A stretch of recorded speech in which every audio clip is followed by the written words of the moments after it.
ఏమండోయ్, గులాబీ పువ్వు గురించి నేను కవిత రాశానండి. అది ఇప్పుడు మీకు చదివి వినిపిస్తాను. కవిత పేరు గులాబీ పువ్వు. ఎంత చక్కని దానవే ఓ గులాబీ, ఎంత చల్లని మనసే నీది ఓ గులాబీ. ఎంత చక్కని దానవే ఓ గులాబీ, ఎంత చల్లని మనసే నీది ఓ గులాబీ.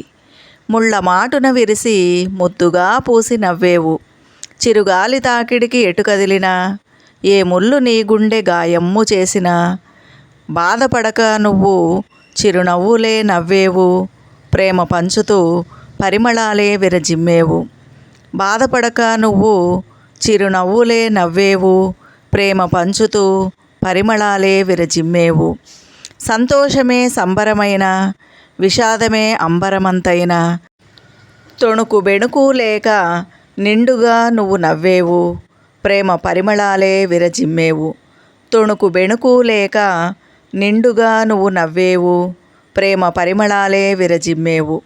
రేకులన్నీ విరిగి నేల రాలిన గాని, ఒకనాటి బ్రతుకు నీదైన గాని, చింత అన్నది లేక చిరునవ్వులే నవ్వేవులే, సుఖము దుఃఖము నీకు సమమేనులే. చింత అన్నది లేక చిరునవ్వులే నవ్వేవులే, సుఖము దుఃఖము నీకు సమమేనులే. అందుకే అందుకే ఓ గులాబీ, భోగివి నీవే, యోగివి నీవే, ప్రేమకు ప్రతిరూపం నీవే. భోగివి నీవే, యోగివి నీవే, ప్రేమకు ప్రతిరూపం నీవే. విన్నారు కదండి. ఈ కవిత నచ్చితే లైక్ చేయండి, షేర్ చేయండి, నా ఛానల్కి సబ్స్క్రైబ్ చేయండి.